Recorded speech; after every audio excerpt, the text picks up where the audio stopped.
Bienvenidos al podcast Gestión de Riesgos de clase mundial de la experta Liliana Pustic. Una experiencia donde podrás escuchar y aprender sobre lo último de la disciplina de gestión de riesgos empresarial, estratégico, operacional, emergente, de proyectos, programas y portafolios.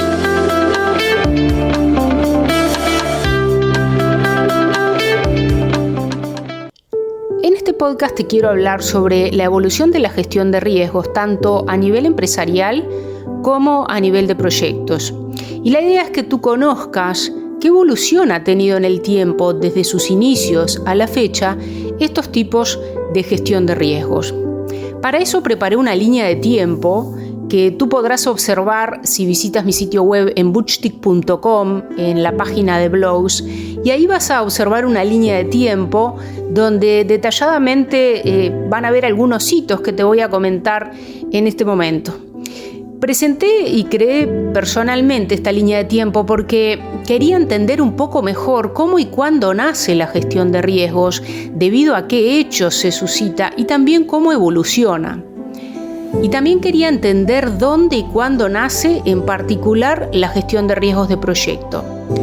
Como las líneas de tiempo de dicha evolución que encontraba googleando o en bibliografía por ahí eran parciales o a muy alto nivel o solo mostraban la evolución a nivel empresarial pero no de gestión de riesgos de proyectos, me dediqué a entender un poco más cómo se dieron estos hitos relevantes que contribuyeron a lo largo del tiempo para tener una cada día mejor gestión de riesgos a nivel empresarial de proyectos, programas, portafolios. Así que creé esta línea de tiempo para mis clientes, mis alumnos, mis lectores, que está disponible en la página de blogs de mi sitio web y espero que lo disfrutes. Vayamos entonces a cómo surge la gestión de riesgos. Durante la Segunda Guerra Mundial surgen los primeros términos de la gestión de riesgos y esta además surge como una disciplina, pero se inicia básicamente en la industria de seguros y además se inicia solamente para riesgos empresariales, no para riesgos de proyectos. Y entre paréntesis quiero comentarte que en este podcast te vas a enterar de varios estándares de gestión de riesgos, además de conocer un poco cuál es mi opinión de cada uno de ellos y cuáles te recomiendo, no solo estándares sino certificaciones de riesgos. Así que continuando con esto, en la gestión de riesgos, una vez durante esta Segunda Guerra Mundial, donde surgen estos términos, pero evoluciona muy poco hasta mediados de 1960.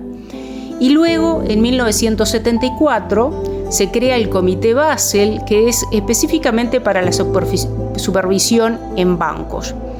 Por eso tal vez se diga frecuentemente que en los bancos suele haber más madurez en gestión de riesgos, porque es una disciplina que inicia en seguros y luego en la banca. Pero asociado a esto, en 1985 surge el famoso COSO, que es el Comité de Organizaciones Patrocinadoras de la Tradeway Commission, que es una organización privada que se establece en Estados Unidos para orientar sobre la gestión ejecutiva y el gobierno de las empresas en aspectos críticos de gobierno corporativo, ética empresarial, control interno, gestión de riesgo empresarial, fraude e información financiera. Y después nace algo que a mí me gusta mucho y que se lo recomiendo, que es el IRM o Institute of Risk Management.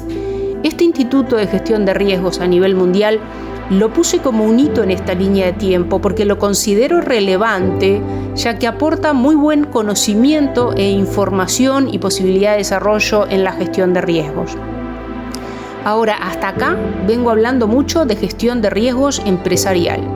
Sin embargo, en 1987 nace la primera edición o se lanza la famosa guía PMBOK del Project Management Institute, el PMI, que es la organización mundial de mayor reconocimiento en gestión de riesgos de proyectos, programas y portafolios.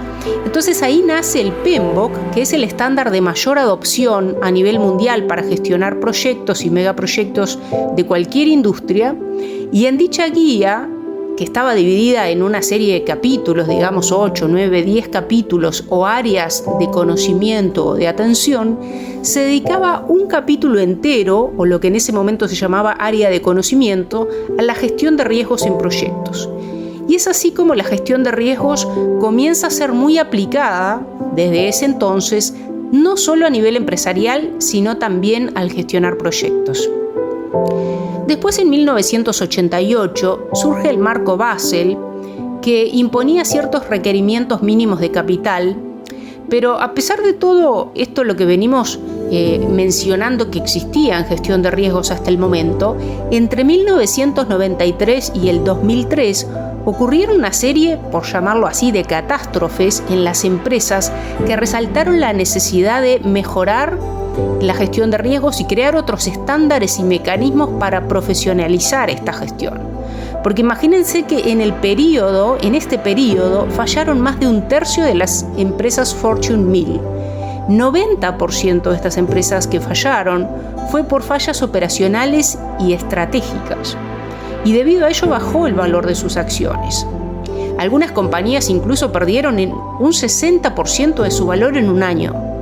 Y para completar todo esto, en 2001 ocurre el famoso escándalo y la bancarrota de Enron. Allí se disuelve Arthur Andersen, que era la principal firma contable y de auditoría, y ocurre la mayor reorganización por bancarrota en América en la historia.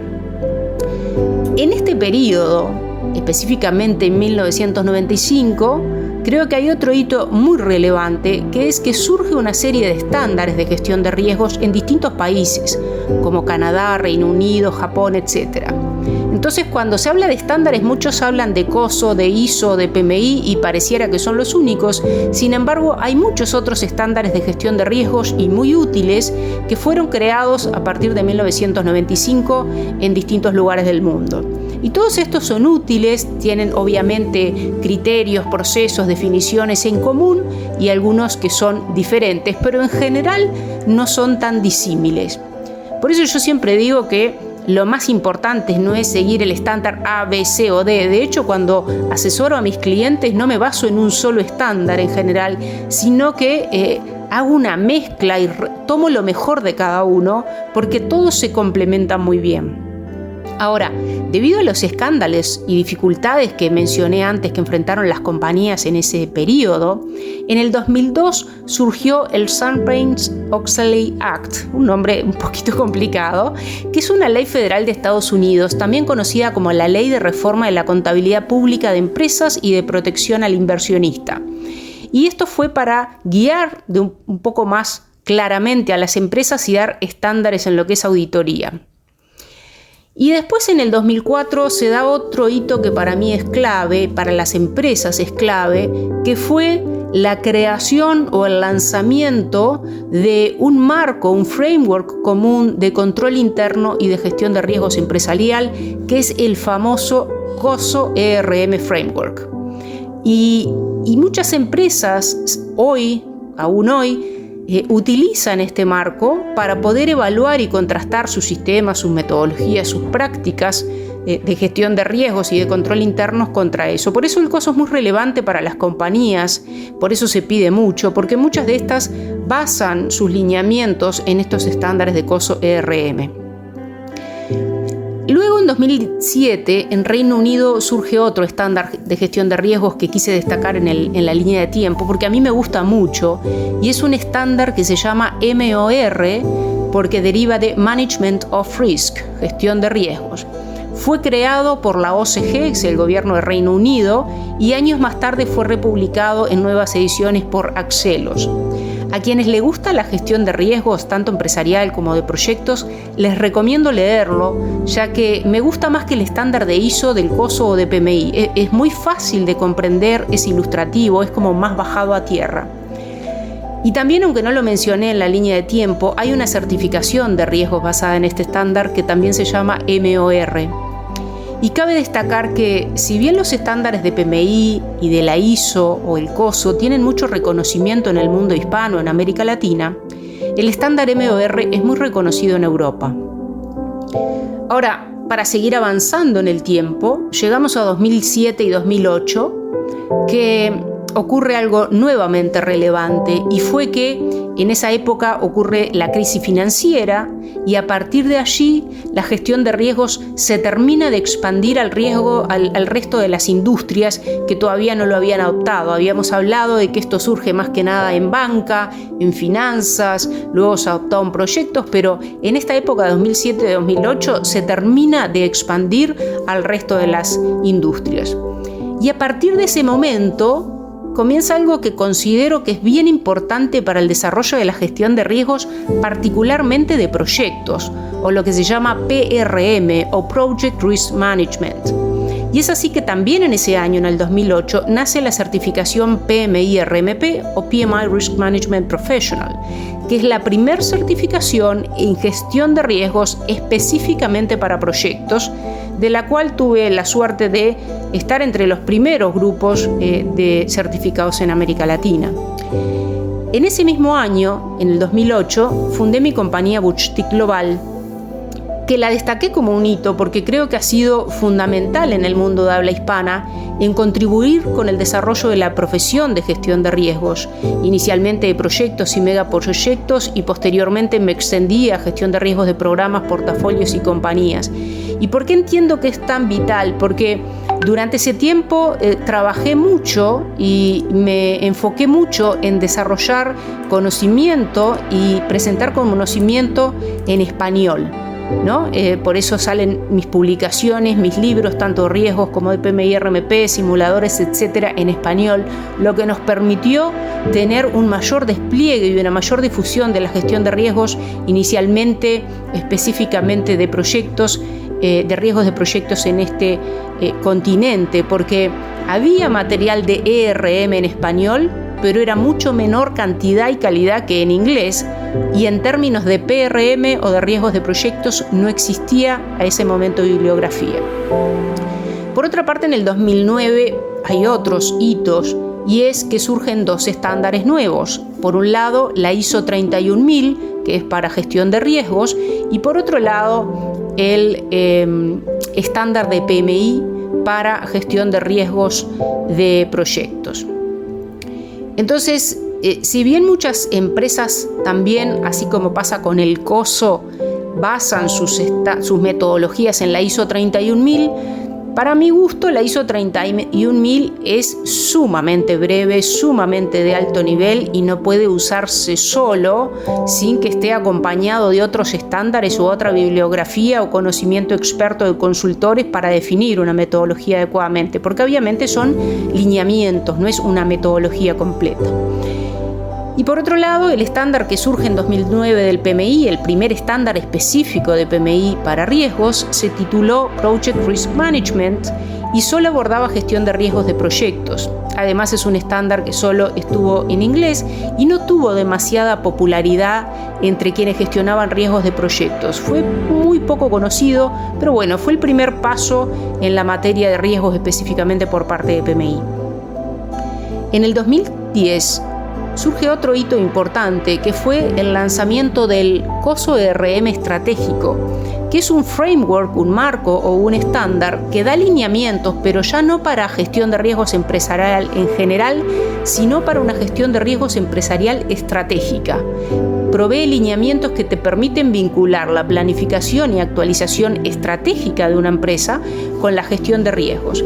Y es un estándar que recomiendo para gerentes de riesgos corporativos. Sucesivamente yo lanzo entonces el primer libro de gestión de riesgos de proyectos que exista en español, y fue así que surgió Secretos para dominar la gestión de riesgos en proyectos. Surgió en el año 2012, hoy ya lo tenemos en cuarta edición, cada pocos años o cada tantos años lo actualizamos, y tengo el enorme privilegio de que se haya convertido rápidamente en un bestseller y ampliamente adoptado por todo el mundo de habla hispana. Hoy miles de compañías en todo el continente, en diferentes industrias, lo han adoptado y también se ha convertido en el material de estudio y apoyo de excelencia en muchísimas universidades, tanto en títulos universitarios como en distintas maestrías de proyectos y empresariales. Y debido al éxito de dicho libro de gestión de riesgos en proyectos, mis lectores me solicitaron que publicara un libro sobre certificación PMI-RMP, Y es así como en el 2015, en 2014 y 2015, surge la publicación del primer libro y simulador PMI-RMP en español. Mi libro se tituló Secretos para probar el PMI-RMP y el libro, tanto el libro como el simulador, lo seguimos actualizando anualmente a las últimas versiones de los estándares y de los exámenes. Y ya casi llegando al final, en 2019 PMI lanza su segunda edición del estándar de riesgos, pero ahora ya no orientado solo a proyectos, sino que le agrega la gestión de programas y portafolios, riesgos de programas y portafolios. Y el estándar se tituló PMI in Portfolios, Programs and Projects. PMI Risks in Portfolio Programs and Projects. Surge en inglés solamente, pero luego en 2022 se lanzó la traducción al español. El mismo creo que aún está en una versión de alto nivel y muy teórica, dado que es la primera vez que está abordando la temática de riesgos tanto a nivel de programas como de portafolios, con lo cual esperaría que a futuro pudiera ser más robusto como una guía para quienes gestionan riesgos en esta materia, pero es bueno que al menos exista un estándar específico en esta temática, el cual de momento es el único en el mundo con lineamientos para gestión de riesgos específicos para programas y portafolios. Y bueno, culminando ya con la línea de tiempo, quiero destacar que durante la pandemia del COVID, entre 2020 y 2022, se ha generado un avance increíble en términos de gestión de riesgos, cuestionando mucho cómo gestionábamos antes los riesgos, desafiando a cambiar la forma en que gestionamos, desafiando a digitalizar, a modernizar esa forma para el futuro. Y en particular durante este periodo se ha desarrollado mucho el tema de cómo identificar, analizar y tratar los riesgos emergentes, que son cada vez más frecuentes, y también las disrupciones que amenazan a las compañías y proyectos, y también ese aprendizaje necesario para generar compañías, proyectos, programas, portafolios y operaciones cada vez más resilientes. Un tema que en el futuro cercano tendré disponible cursos al respecto. Espero que esta línea de tiempo te haya ayudado a conocer la evolución de la gestión de riesgos en el tiempo, en el mundo, y cuál ha sido mi granito de arena en particular al aportar conocimiento, publicaciones, cursos y consultoría en el mundo de habla hispana. Si te gustó este podcast, te animo a dejarme tus comentarios, tanto en mi sitio web como en las redes sociales, y te animo a compartirlo con todos tus amigos y colegas para que ellos también puedan conocer. Si te gusta la temática de riesgos, te recomiendo entonces en bootstick.com, en el menú de productos, encontrarás tanto los libros como simuladores, y acordate, secretos para dominar la gestión de riesgos en proyectos, secretos para probar el PMI-RMP, y también tenemos otros libros de otras temáticas. Muchas gracias por compartir este podcast conmigo hoy y te espero en el próximo episodio. Espero que hayas disfrutado de este episodio. Si te gustó, dale me gusta, compártelo y sigue a Liliana Bustic en sus redes sociales, LinkedIn, YouTube, Instagram, Facebook y Twitter, así como encuentra más contenido de valor para tu desarrollo profesional y laboral en www.bustic.com. Allí también puedes conocer sobre sus servicios de consultoría y capacitación para apoyar a tu empresa.